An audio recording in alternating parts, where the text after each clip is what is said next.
What's up, guys? For today's guest, we've got the insanely talented B-Boy Lil John representing Havikoro crew from Houston, Texas, with over 20 years experience in the culture, captivating audiences with his signature dance moves, whether he's on the stage in a battle, doing cyphers, or being flown in to judge competitions. He's performed all across the globe, from Canada to London, all the way to Beijing, China, and in between. His immense catalog of dance videos and influence on the scene speaks for itself. On top of that, he's also a talented DJ with a growing collection of vinyls to spin, as well as an entrepreneur with his cinematography company, Aerial Scouts, and my personal favorite, his awesome retro store, DigLilJohnspot, full of really cool 80s, 90s, and 2000s stuff that he sells and collects. Not to mention, he's one of the best husbands and fathers around and always puts family first.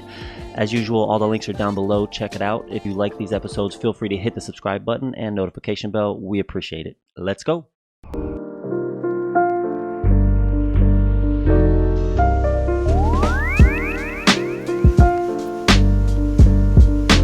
There it is. Circle. Dude, that's dope.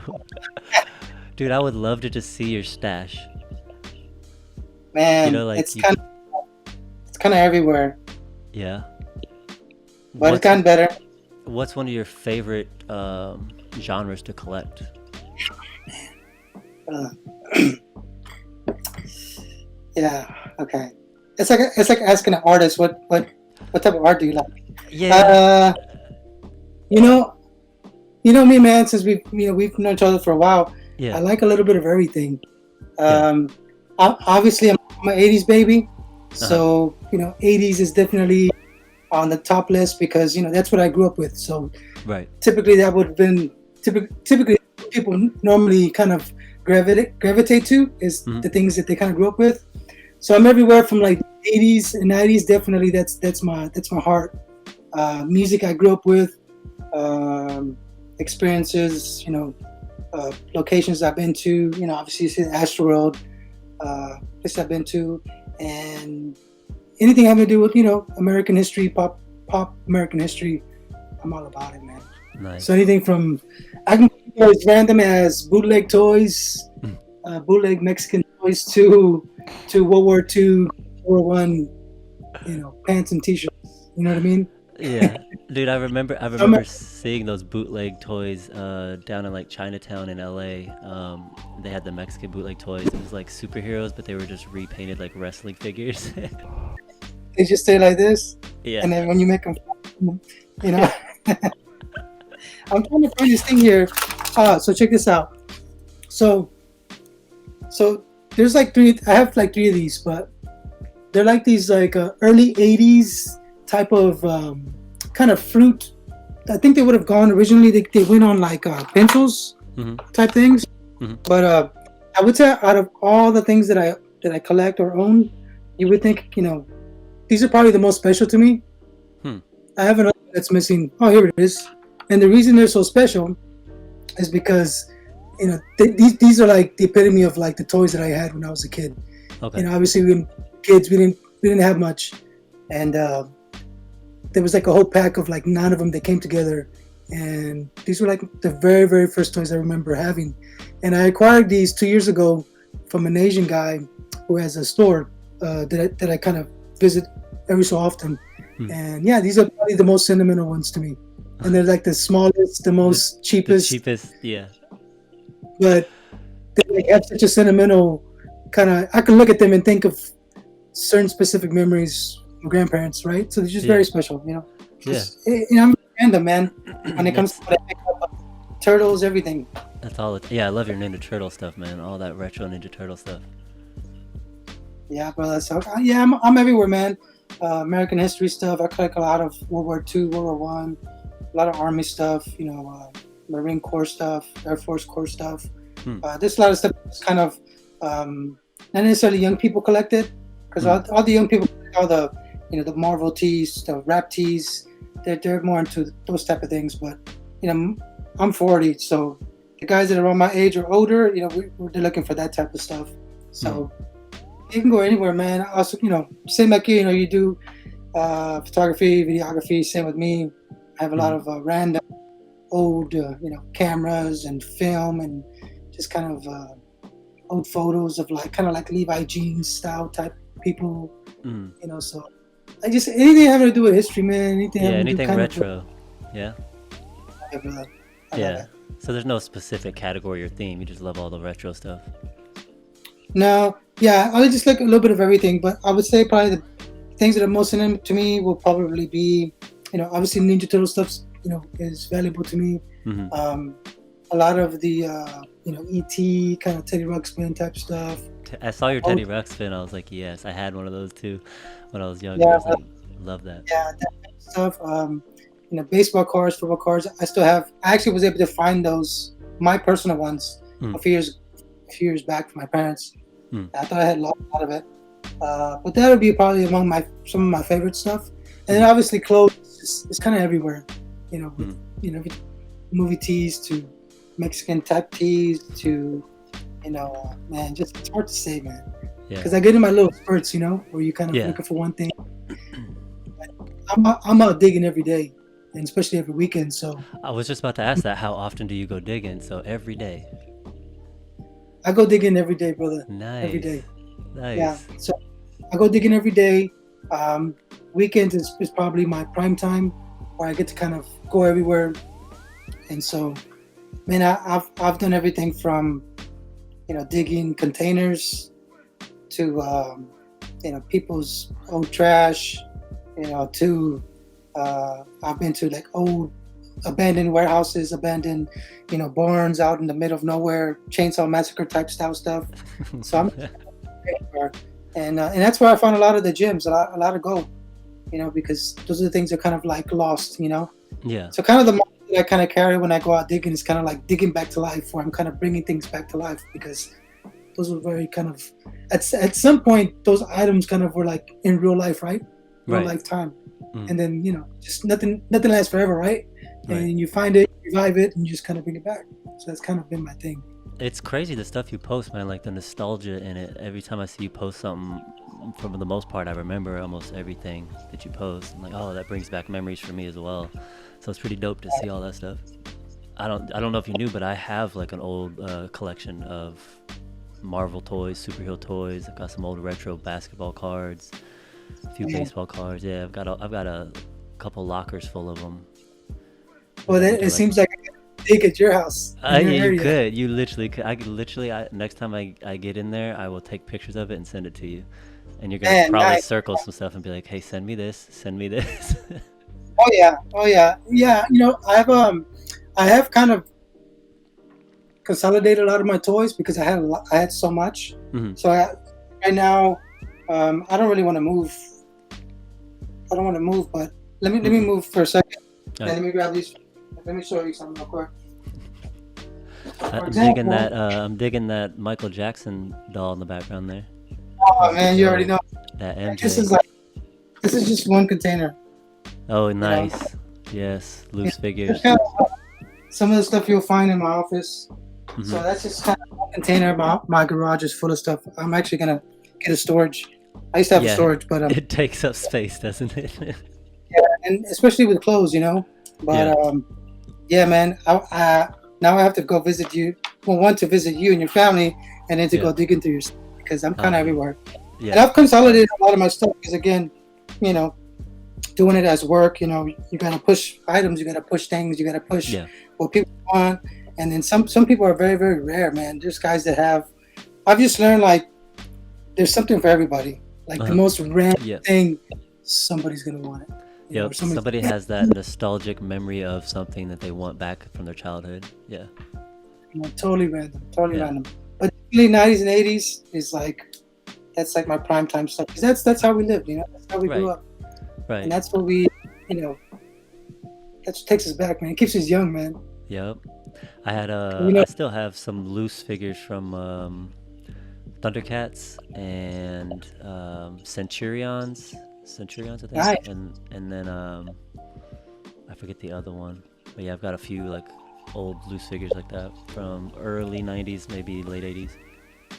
And there's guys, I mean, with me, what I do with selling stuff, like, I'm kind of random. I'm a little bit, that's kind of how I'm known. That's why I just, call myself DigLilJohnspot, because I can't just be one specific thing. There's certain people that just they do the 20s or the 40s, 50s, 60s, the pop culture, I'm just everywhere. So for me, you never know what I'm gonna post. I can go anywhere from like posting like a old school Walkman to like posting a random toy, doll, Hmm. flyer. Just kind of I'm everywhere. Right. But 90s is definitely there's nothing like it, man. I mean, to me, it's like it was so dope that people want to relive it again. Right. So, Yeah. and especially for us, like, we have that advantage, right? Yeah. Because we lived through it. So Mm. that is the ultimate like nostalgia, is that we lived it, and now we get to again. So now I think of like maybe your great grandfather, right? Mhm. Who's like probably in his 50s and 60s was collecting like signs, in oil cans and that Mhm. type of stuff. Now that's us. You know what I mean? Right. Right. That's us Right. collecting like random Harley stuff. There's people in their 70s and 80s still hardcore, collecting stuff. So I think that's I how I'm gonna be. Except now I'm selling it. Yeah. Yeah. Well, yeah. You. It's a business for you, but it's a passion as well. So it's a win-win. Definitely. Yes, I sir. used to know a guy that collected oil cans. He used to collect old Sinclair oil cans because Sinclair's Wow. so rare now. Yeah, yeah. Yeah, and they were like metal, round, little. They look like coffee cans almost, but they were oil. That's how they used to be back then. Yeah, you know, there's certain genres of collecting and selling. They're Hmm. so intricate, and I feel like, I mean, for me, from my experience, and I have a few guys that I kind of, you vibe with, right? You vibe back and forth with, they collect kind of what you collect or on what you're doing. Man, anything from like the 40s and 50s and under, bro. It's sometimes it's very hard to kind of date. It can be very, very intricate, and also can be very, very expensive and very, very profitable when you're selling. It's just it can be difficult, but it's definitely the classic, right? It's, to me, it's like the classic American type of stuff. Yeah. So yeah, so it can be like I have some pants that I've been having in my closet for like forever, Mm. and then I just randomly posted them, and like boom, like 30 people hit me right away. Really? Some people didn't, but because they know exactly what that was. I didn't even have to give a description. They just automatically knew, and they say, "Hey, man, those are 40s and 50s." Yeah. And here I am trying to kind of gauge, what was it, World War II? Was it World War One? You know what I mean? And Yeah. that's just like one item. So people are like hardcore. It Especially, usually works out because they're looking for that specific thing, right? yeah. Oh yeah, definitely. And to your point with like people who collect cans and those type of things, like I've never even gotten into collecting that type of stuff, because Mm. for me, I don't know that I could spend that much time to kind of gather so much information. Like I Mm. do the Coca-Cola stuff and that type of stuff, signs, but as far as like cans and, man, that's all guys from the 30s and under, bro. Like Mm-hmm. those guys, they rule that area. You know what I mean? Right. And definitely a part of um, American culture. Definitely, it's Yeah. very, very special, for sure. It's ironic because I was literally just looking up, I think last week, for a ultra rare Dick Tracy toy. I used to want it when I was growing up. Never got the Dick Tracy toys, um, and it was the faceless, the Yeah, Madonna character has no face. yeah. That's like an ultra rare Dick Tracy toy. Wow. So I've never seen it, actually. if you see one, grab it. Those are super I expensive. say, I have a few Dick Tracy toys. I can send them to I you. saw no, I saw that you had like flat top, and I think you actually have Dick Tracy. Oh, you know what? Mumbles. Look. Hey, the watch. Yes, I wanted that watch growing up. I wanted that watch so bad. I thought it was the coolest thing in the movie, and then I never got the watch. But that's it right there. That's And such a this keeper. this is one version of the original. So like the original, Uh, actually you could talk into it. yeah, And like, so this one is like the kid version. I had the actual watch where you could talk into it and it would talk back, kind of like that Talkman or yeah. Talk Walkie from Home Alone. Um, I think in the last few years they've become people have found these a little bit more. Hmm. But prior to like kind of like the late '90s, I don't think anybody had them. I've had this for years, man. But yeah, the original one was a hardcore Dick Tracy watch. Hmm. I contemplated on whether I want to open it or not, but it's still, No, yeah, Dick Tracy, man. That's where no. it's at. Keep it in their mint condition the way it is. Yeah, Man, super cool. You see, yeah, like, random, man. It's totally random. yeah. I love So, it. I love your collection, all the boom boxes and all that stuff. The '80s, that's dope. I got like, the sealed, you know, type of headsets. Oh, okay, yeah, This is all the classics. yeah. And it's ironic that you have those right there, which is basically the old earbuds or old headsets and a watch you could talk on, and now it's iPhone, iBuds, and the iWatch. Like now, Yeah, yeah. it's And real it's crazy stuff. because my daughters come in and out, and Uh, they've always known don't touch daddy stuff. yeah. And like we have every now and then we have what's like 90s day, where they play with a lot of my old school toys, or like one day my daughter got into like hardcore, like she has my tendencies. She got really hardcore into ET. So she came into my office and like everything that was ET, she took it.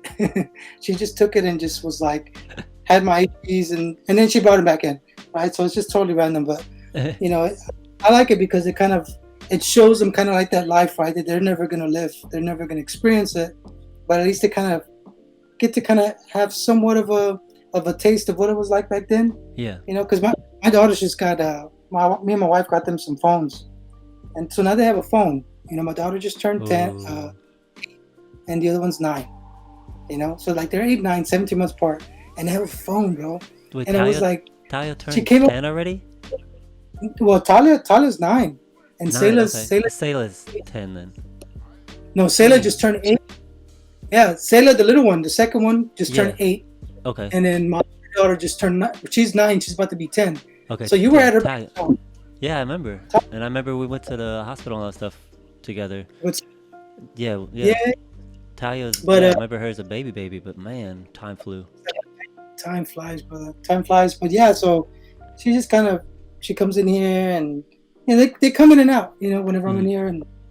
But I think for me, they get to kind of enjoy or kind of see because they'll ask me, what is this? Why is this? Why is this? Why is that? Like my daughter, she learned how to read she learned how to write in cursive. She taught Awesome. herself how to write in cursive just because she saw it. She's like, oh, I want to do cursive, And I was like, man, That's awesome. that's a 90s thing. That's an Yeah, 80s and thing. because they don't teach it in school anymore. That's so dope that she did that. Yeah, so she had a book. My wife got her book, and she taught her. So now when she's in class, Uh-huh. she writes her cursive. It's crazy. Dude, oh my gosh. My son, who's 19 now, 18, 19, he Wow. can't write, he can't sign his name. It looks like a 7-year-old wrote his name. it's like, I'm like, dude, you need to learn cursive. You need to learn at least a signature. Yeah, yeah. They don't learn it. They don't know how to do it anymore. That's dope that she did that. Yeah, and like I said, when they had their phones, my daughter was like, man, we're so lucky. She's like, I'm sure when you were little, you had your phone. And I was like, Talia, I used to borrow my dad's beeper. And he would let me borrow his beeper, and I would take it with me with my friends, and then my dad's friends would be paging me, and I would have to run home and tell my dad, hey, somebody called you, and run back with my friends, because we all wanted it. That was our phone, the pager. Yeah, yep. The Actually, I had pager, one. you get the beep, and then you got to go run to the payphone. Yeah, I actually came up on last year. I came up on, well, I saw them in spurts, but I came up on a handful of pagers, and man, they were gone. Like, Yeah. And they were the old ones, the Southwestern Bell style ones. So that was really, really cool because it was totally random. Mm-hmm. Where are you gonna find somebody just selling pagers? Right. Some people they just kind of want that, just to, like, one of my homies was like, yeah, I want to carry just to have it here, on Yeah. my side, and so it ends up becoming like a 90s accessory, Yeah, definitely. It was, definitely big in the 90s. I remember we all had like airbrushed cases or the light up ones, see through. Oh man, isn't that something? Yeah. Times change. Time has changed big time now. I was resistant to getting a cell phone for the longest time. I was probably one of the last people to get a cell phone. Just because I Same. didn't want one. Yeah. I got my first cell phone from Sprint, and I hated Sprint for a long time because they kind of screwed up all the young people's credit before they even had credit. Because they would give you, Sprint would give you a cell phone with no credit check. All you had to do was put like $100 down or something. So I remember I went and paid my $100, and then I never paid the first bill, and then it was like credit was shot. Yeah. A lot of us, or it wasn't like back then. Not like there wasn't no free weekends, free internet. Like you paid for everything.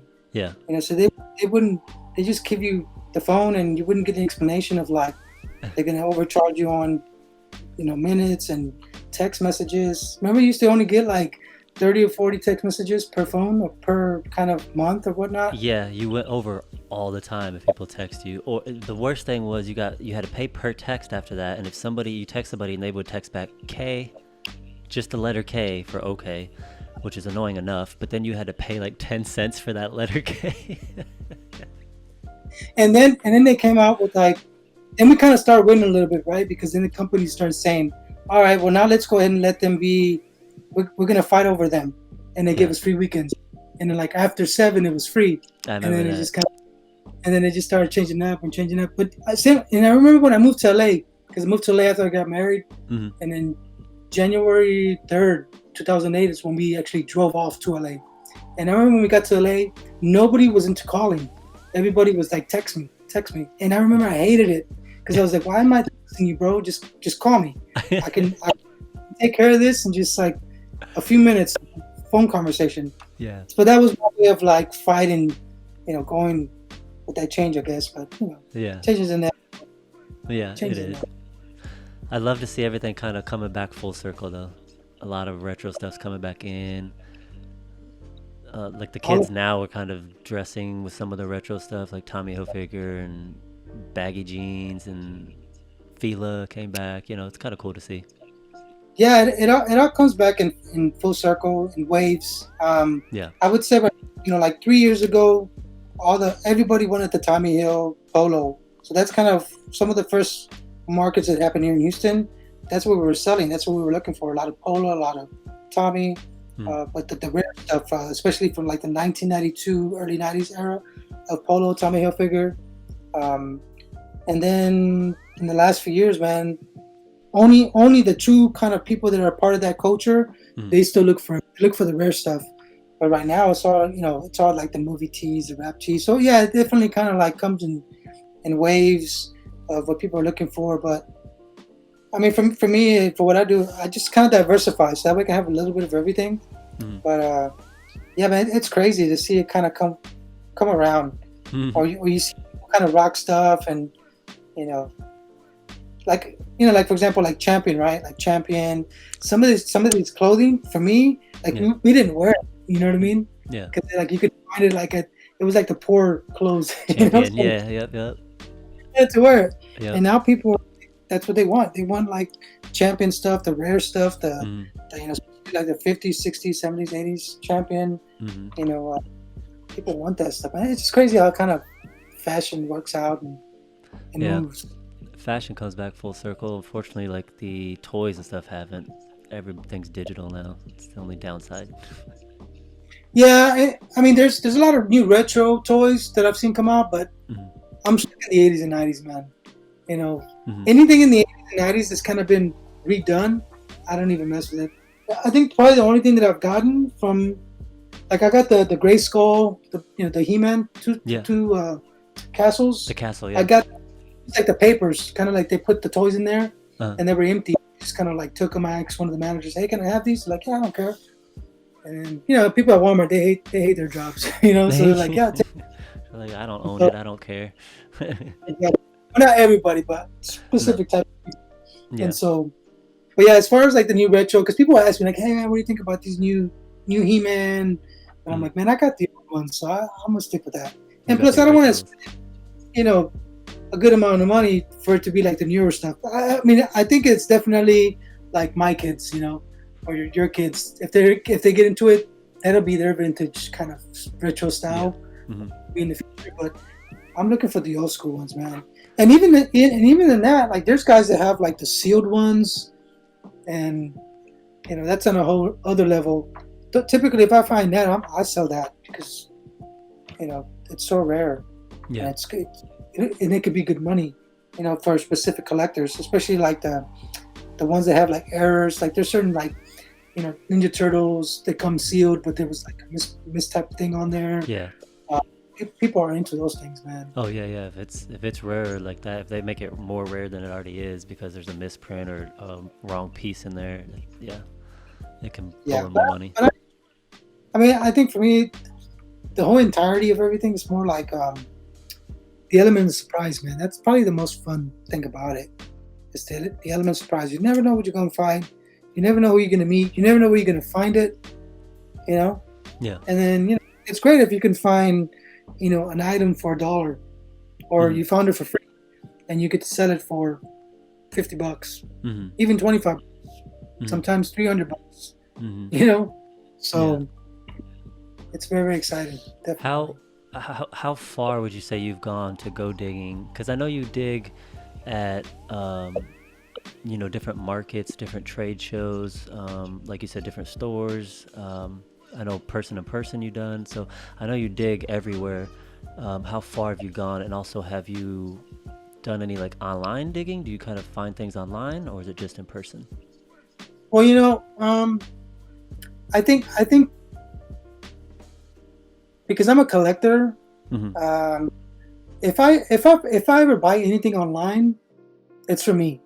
So I've done that before. Like right now, I've been buying a grip of like T-shirts, but they're all T-shirts that are not necessarily, they're not popular at the moment, but they're like my type of T-shirts. And I think in the next few years, that's going to be what people are going to want. So I'm going to have it. So sometimes I kind of project what's going to be the next thing, and you can buy it online for way cheaper and then sell it when it comes out again. But as far as, I don't necessarily buy to resell online. There's a lot of people who do that, but I think because I have a good kind of dig kind of alarm or meter, that I have to do that. And I've done it before, but typically if I'm going to buy something online, it's typically will be for me to keep. And I do markets, but also when I'm not in a market, I'll go to the market and I'll pick stuff up. But like I said, typically I don't resell it. Mostly a lot of stuff that I'm going to resell is the stuff that I handpicked, that I dug out, or that I found somewhere. And there's antique shops that'll have stuff. I have some good relationships with a few mom and pop shops that look out for me, and they know I'm going to take care of them. So that's the greatest thing. And I have a few other places, like some underground places that I go to, that it's just been a matter of like years of making a connection. Some people you have to kind of like. There's one guy in particular, Arabic guy that I've met recently, and there's a certain area where I get to go and dig, but it's outside, and I haven't been able to go inside. Although I have other locations where I can go inside and dig. This side is very particular, and there's only like maybe 2 or 3 people that go in there, and so sometimes you kind of have to just start from scratch. Just kind of show your face and be there, and like he sees that I'm coming, and I'm respectful, and like, hey man, I'm not gonna leave you a mess. I never leave a mess, and then. And this specific area, I'm picking everything for free. So everything that I find there, he doesn't charge me for it. Oh wow! I get to take. Yeah. So sometimes I get to go there, and I come back home with a truck full of stuff. And then of course I get to go, and dig. For me, I don't. Like I said, for me, I always say like, how bad do you want it, right? Like how bad do you want it? How bad do you want to? Like make something work. So for me, that's why I'll get my hands dirty, man. I'll go. There's been times where I'm driving somewhere like this. Not this weekend, last weekend. There was a lot of places where I was driving by, and you see people cleaning their house out, and I'll stop and be like, "Hey, are you cleaning your house out? You getting rid of stuff?" And boom, right there and then, yeah, come here, and come inside, and go in there and just boom, boom, boom, boom, boom. And then they just say, "Oh, how much you want for it?" $10. Okay, cool. Here, boom. But I've also met people. But I'm also that type of guy where, like, there's certain people that are pickers, or I always say digging because that's kind of, I got that from digging records, but I always use that term. But there's guys that go out there doing stuff, and they might find a $300 shirt, $100 shirt, and still give a quarter, for an item. Like I'm not like the type of person. Like for me. Like if I find something that's very, very valuable, I'm gonna give more and beyond, to kind of show my appreciation. Like this weekend, I found uh, two tees, and one I already sold for 150, and I kept the other one. But when I and that's happened to me before, where I find certain tees that are very, very expensive, Mm. and they ask me for like $5. Like, man, I'm not gonna do that. Like, I give them much more, and I let them know, like, hey, this is worth this much, and this is how much I'm gonna give you, and they're grateful for it, because I could have walked out with just giving them what they asked for. Right. That's just kind of how I do things, Not everybody's like that, but yeah, it's great, man. I mean, but yeah, but also to answer the other ending of your question. I have a big trip coming up that I'm going to be doing with my wife, where I'm going to drive around, going like hardcore. Do you have to record it? Yeah, Please record it. Make a vlog or something. Have Thirsa record it if you can, or the girls can record it, and you guys could both be on camera, because you have good chemistry. Yeah, the camera. But it'd be straight up American Pickers, but cooler. Yeah. I mean, those guys do their thing. I mean, oh yeah. People ask me too. People always ask me, like, hey man, you never thought about doing that? I'm like, I have, but a lot of people are doing it. I'll do it. I definitely want to do it in my own way, make it very, very simple, and just kind of how I do things. But we have the equipment to do it. But yep, I think we'll be doing the next month or so, because we've already been talking about it, and it's just going to be me and my wife, like no kids. Yeah, we're just going to be me and her. And I told her, like, to be like straight guerrilla style, like on the hunt. I mean, so I've already been kind of doing my thing just here in Houston, so I can imagine getting out. Like, I would love to get out, like in your area, bro, like just out in the country, like straight up just go wild, because not only would I make money, but I also kind of get to revive things, man. That's kind of what it's all about, right? It's also about reviving something, especially if it's like a historic piece or item, and then people get to relive that, like, these little things that I was talking about, like the Asian guy who sold them to me, like he just had them there sitting there. They probably would have just sat there and gone in the trash, but here I found them, and I was like, kind of Ratatouille style, Ratatouille, where he takes a bite of that soup and it takes him back. It was kind of like how it is to me, And so for me, I love doing that. I love giving that to people, where people are like, man, I remember this, and right then I don't even got to just stand there, and they start talking. I'm like, okay, that's the Ratatouille moment, right, where they go back and the memories just hit them.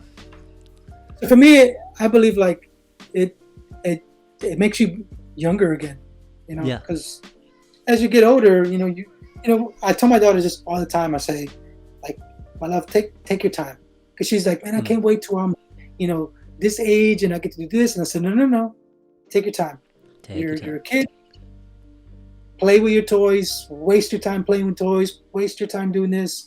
Of course, when it's school time, it's school time. But like, enjoy everything. Enjoy going to grandma's. Enjoy that grandma lets you do everything that we don't let you do. Enjoy all these different things, because when you're young, you want to be old, and then when you're old, you want to be young again. So I think for this type of thing, for me, that's why I love doing this so much, because it's like you help in that type of effect where you help the soul. The soul consists of the mind, will, and emotions. That's what the soul consists of, and so you keep the soul young when you do those type of things. That's why you have guys that are like in their 70s or 80s, and these look mad young because they're like hardcore collectors. I mean, of course, I would expect them to be young, feel young, because they keep that childlike kind of feeling. Energy. Yeah. Oh yeah. Straight up. And it's cool because, like you said, it brings the memories back for you instantly when you see those little toys, but then you also get to share it with your daughters and make new memories with them with that same toy. So it's awesome. Oh, definitely, most definitely. Like, I just bought her. The movie Robots, Robots. Mm-hmm.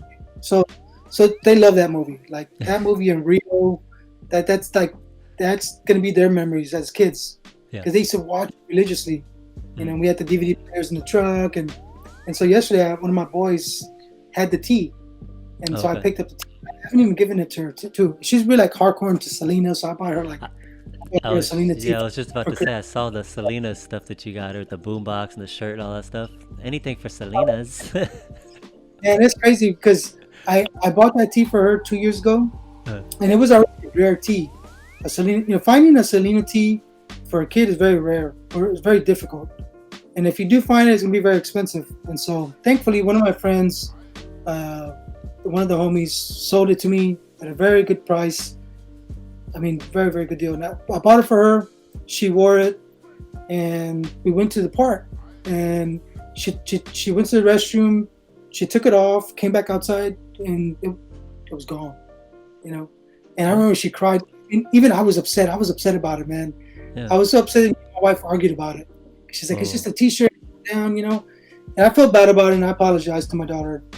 And she cried about it, you know. And then after that, I had to go back and talk to her and just kind of explain, like, hey, they're just things. But for us, it was a very like sentimental thing, because it was one of those things that like I gave to her. She knew how much it meant to me, and it was like a daughter type. You bonded over it. Exactly.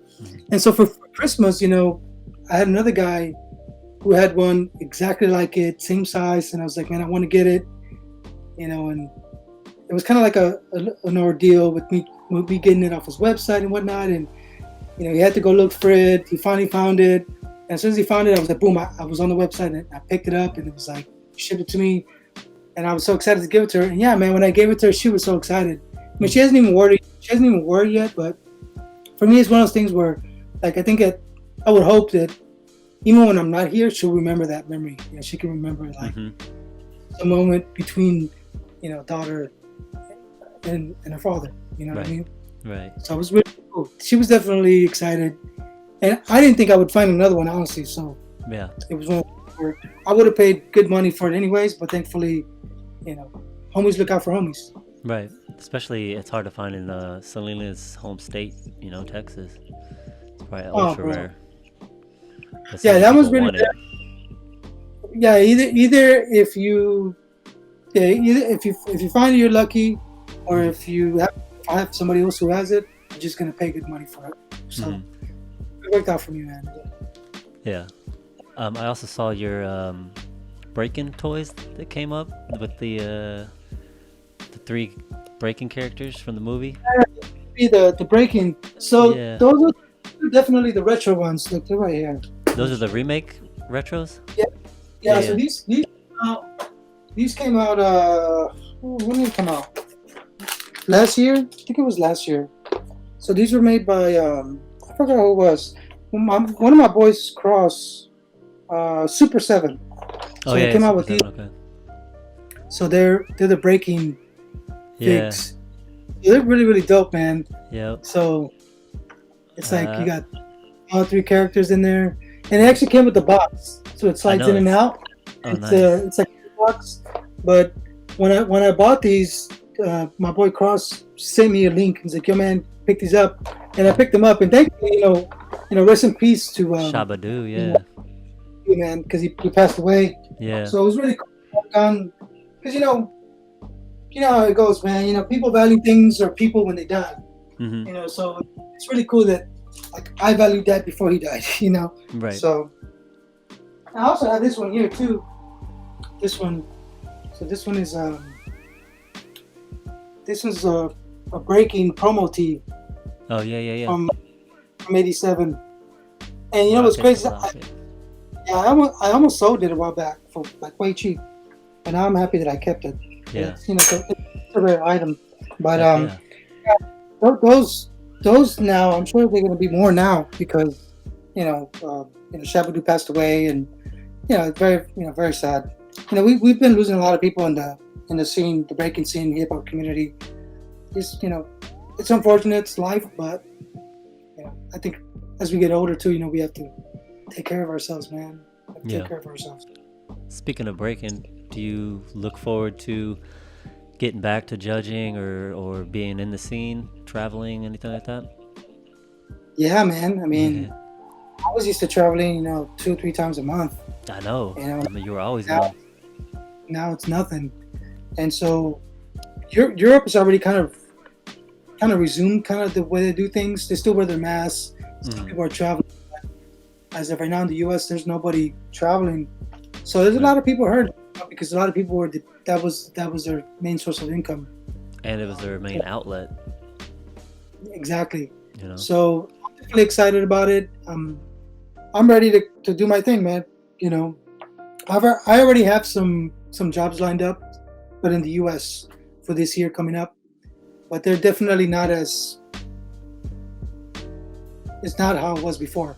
You know, because everything's kind of, everything's changed, as you know, and then one is changed, but it's also transition, right? So we're still in this transition where, obviously, politically, which I know we don't want to talk much about, but also just kind of life in general, right? Like with COVID, like everything's just completely different.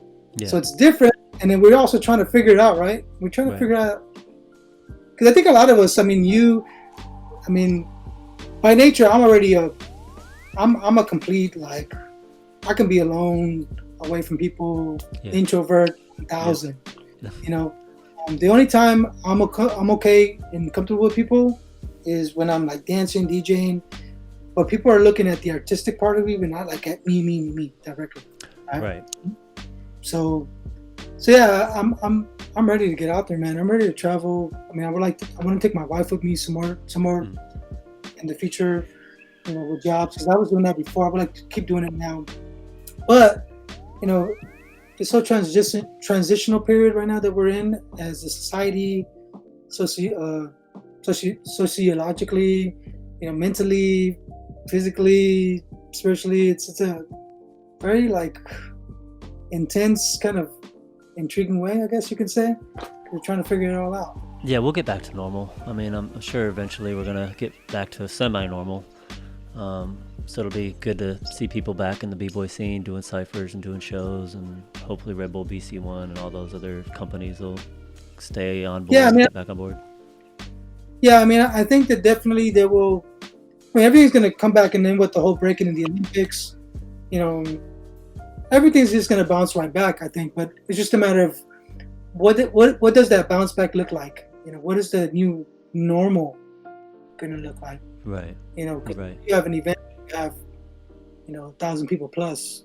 Some events in Europe, 4,000 people plus. Huge, arenas. How is that gonna work? You know, in terms of the whole COVID-19 thing, especially if the whole COVID thing kind of, in some way, you know, starts to morph and. Oh yeah. You know.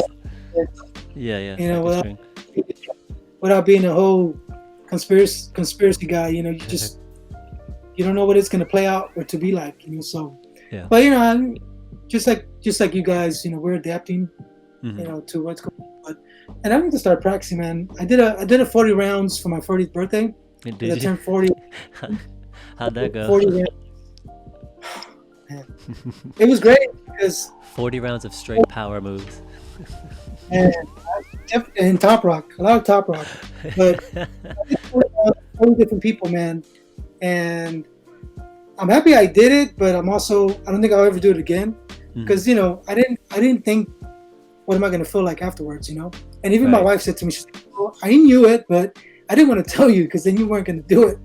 And so I started, or I kid you not, I started live at 11 a.m.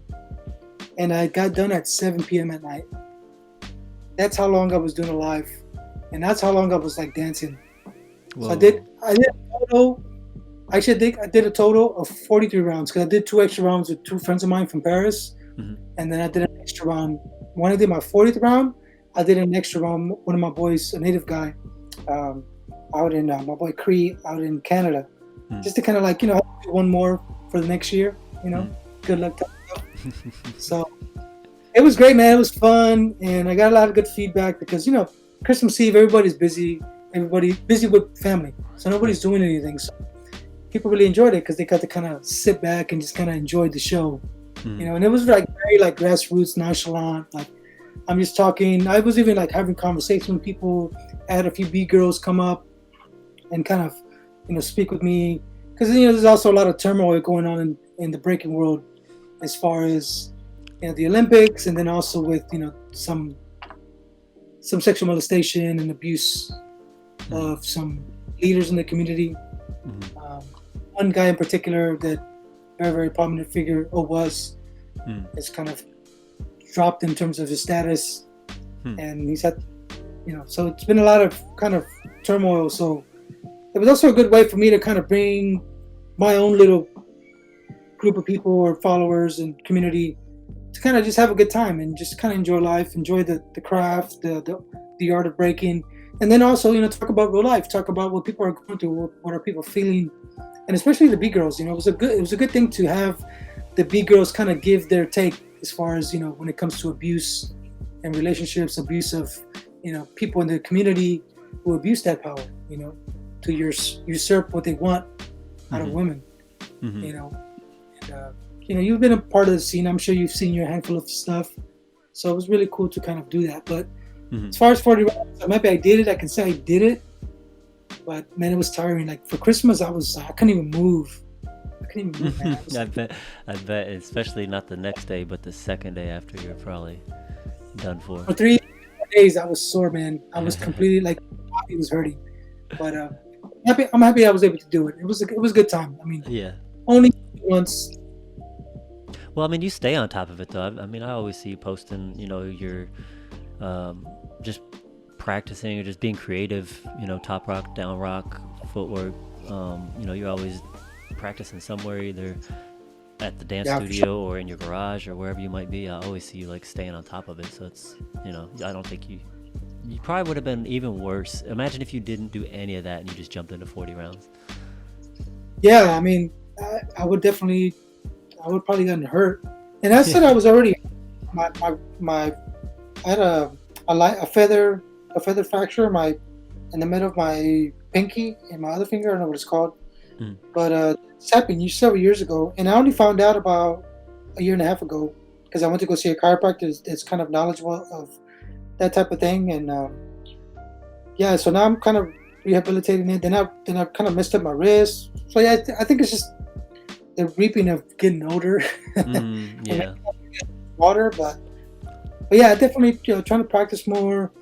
I'm excited for this year. Got a lot of things coming up that I want to do breaking wise. With my vintage stuff and videography too, stuff that I'm doing. Yeah, man, I'm excited. Just it's gonna keep me busy and make a living. Right. Make a living. Same time, diversify. Right. It's gonna be interesting to see where the culture goes moving forward with b-boy and b-girl, hip hop, all that stuff, because the new generations, they just come up with different things. I'm really excited to see what they do. New moves, new music.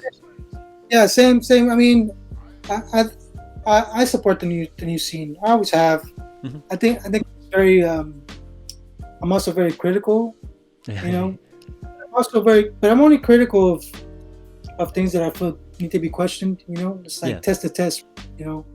Always question things, and so whether it's the Olympics, whether it's a break in the Olympics, whether it's like style or biting or just kind of like history and just kind of, I'm always going to be critical because I want things to be done right. For a culture that has a very, very deep culture, a culture that's embedded deep in originality, creativity, culture, the acceptance of everybody, being inclusive. When you begin to see the opposite of that happening, you have to but question that, especially when it comes to like, the abuse of women and the mistreatment of women and even men, which is also another story. You have to kind of speak up and, kind of address certain things. But I think the culture as a whole is doing okay, doing pretty good considering where it came from. And there's going to be a lot of changes definitely in the next few years, especially with the Olympics happening. It's going to be very, very interesting. So I'm waiting to see what's going to happen. Yeah. And I mean, I don't really care if I'm a part of it or not. If I am, great. If I'm not, great. I'll support the culture, but I'm still going to be there to kind of critique what I feel needs to be critiqued.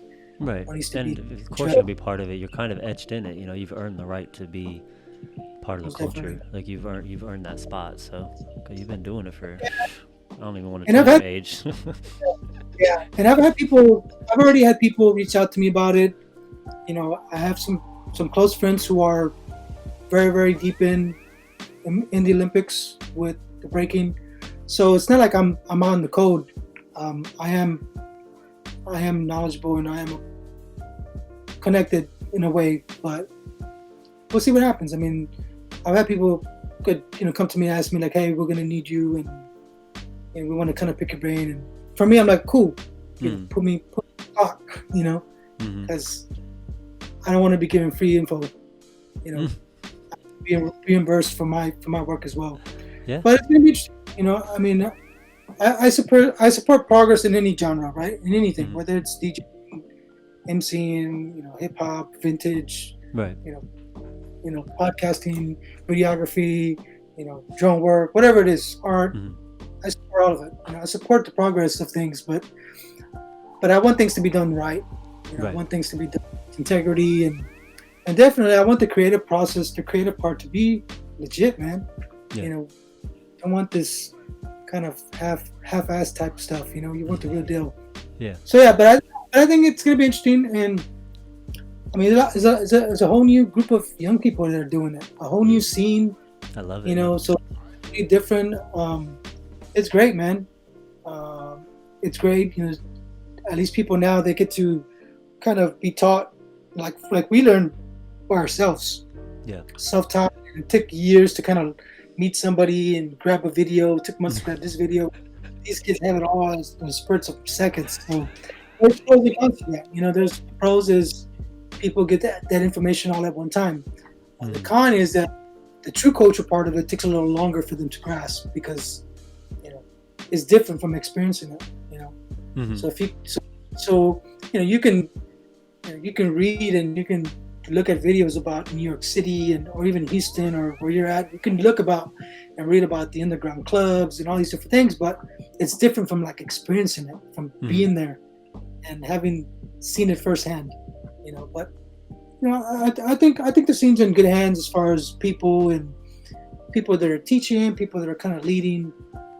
So yeah, it's gonna be interesting, man. Yeah. And so whether if I'm good or not, I mean, I'm always creating my own route, my own road. But obviously, family now is a big part as well. Yep. So just like you have your business, you have your other things you're doing, but family is a big part of kind of what you have to come back to and have balance, man. And so that can be kind of difficult. Yeah, family always comes first. I'm sure if any of the B-boy the competition, I'm sure if any of the places put you on a panel, they're gonna compensate you. Because how's the saying go? You're not paying me per hour. You're not paying me for the hour. You're paying me for the 20+ years of experience. Oh, no doubt, straight up. Well, it'll be interesting to see how it goes when everything starts picking back up and traveling and everything comes back on. I'm excited if you and Tirsa make it this way, do some digging out here. There's actually a flea market right down the street here called Itchy and Scratchy's Flea Market, and they have a whole bunch of like old school vintage stuff. Yeah, toys and comics and everything. Yeah, because there's a lot of sellers out in your area. I mean, typically you're gonna find a lot of sellers anywhere in the state, but I mean, not everybody digs the way I dig. Very, very few people. And I mean, even in Houston, I mean, there's like, I could say less than 5 people that I could say that are like they're legit. Like when I look at them, I'm like, damn, okay, well, it keeps me on my toes. I'm like, man, how did I not find that? But that's kind of how I do things. But yeah, I would definitely like to make it out your way, man. I mean, I want to go hardcore, straight digging status. Yeah. Like I said, and definitely, document it, and I think it would be really cool. I mean, aside from the money, just to experience it and to do it, and also do it with my wife, but to kind of show that element of surprise, because that's my favorite part, man. That's the favorite part of the element of surprise. That's the best of it is the whole hunt for it and the digging part. That's the experience of it. That's the best part of it. That's the best part, man. That's the best part. And then you find that little trinket, that little thing in all this rubble of stuff. Yeah. That's the best part. And then then when you see what you sold it for, what somebody appreciated it for, that's even better. And making somebody's day, like bringing that nostalgia back for them, that memory for them. Man, there's nothing like it, man.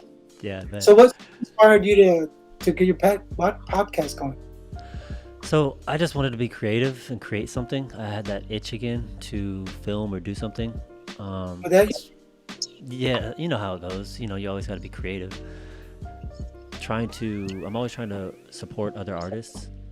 correct. As a creative, you know how it goes. So, and I'm always interested in what other people are creating.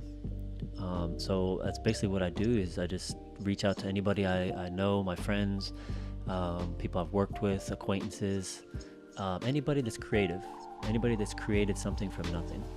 So whether that be acting, directing, writing, in your case like dancing, DJing, even the retro stuff like that is creating in itself because you're creating a business, you're creating this whole lifestyle, Yeah. you know? And so that's basically it. That's how I started. I just like to talk to other creatives and kind of promote and do the, market and get the word out and just pick And everybody's that's great. brain. And that's great. I mean, respect, man. Because I mean, creative definitely, it's all in you, man. Oh, thank you. I mean, how we connected even in LA and Yeah. even the break-in and the brotherhood we've had, but because I remember when you first started doing it, and I was like, man, it's nice, and even the whole editing. I mean, it was legit. Oh, thank And you. I think I had commented on it to you about it, and I was like, nice. But like you said, I think that's most important right now, Mhm. even too, and as you get older, is that creative part. Because I think for those who are very artistic, very like just intuitive in terms of creating, like we have to be creating something, we have to be doing something. Like if you don't do that, man, you'll get depressed, bro. You'll get Yeah. depressed. You kind of Yep. wind down, Yep. and some of us we have that built in, that whole Mhm. creative. It has to be that machine has to be rolling and moving. Right. And if And it's not, that's what the biggest part of dancing was if you had frustrations or you had to be creative, that was a good outlet to create a new move, create a connection, a combo. That was a big outlet. oh, most definitely. Most definitely. I mean, for people like me, it was another way to kind of take out that anger and that resentment, all those things. Yeah. It's like another Yeah. way to we took it out amongst each other, right? But to not And get in trouble. Yeah. exactly. And so now, as we're older, it's just a different way of expressing. It's the same expression. It's just now you're not expressing that anger or whatever because it's no Mhm. longer in you, but Mhm. you still have that creative kind of hunger. Yeah, that bite. Yeah, you still got to. You have to bite. You have to chew. You have to eat out of it. And if Yeah. you don't, then you feel it, man. So I know what it feels like when you begin to run dry. Yeah. It's not a feeling. So that's really nice, man. Yeah. I appreciate it, brother. And I appreciate you hopping on, man. I know you're super busy, so I really appreciate the time, taking the time out. Man, if you want to have me on again, talk about anything, Of course. and I'm always down to help you out, push. I mean, I support anything you do, man. Anything. Thank you, man. And likewise, I appreciate it, dude. But yeah, man. Tell Cena say hello. Yeah. I know will she's do. on Yeah. the grind. And Tell Tirsa and the girls we said hello and miss you guys. Yeah, well, keep staying creative, brother. I appreciate you jumping on with us. And if you need anything, let me know. And tell the family we say hey and love you guys. likewise, my brother. All right, brother. Peace. Blessings.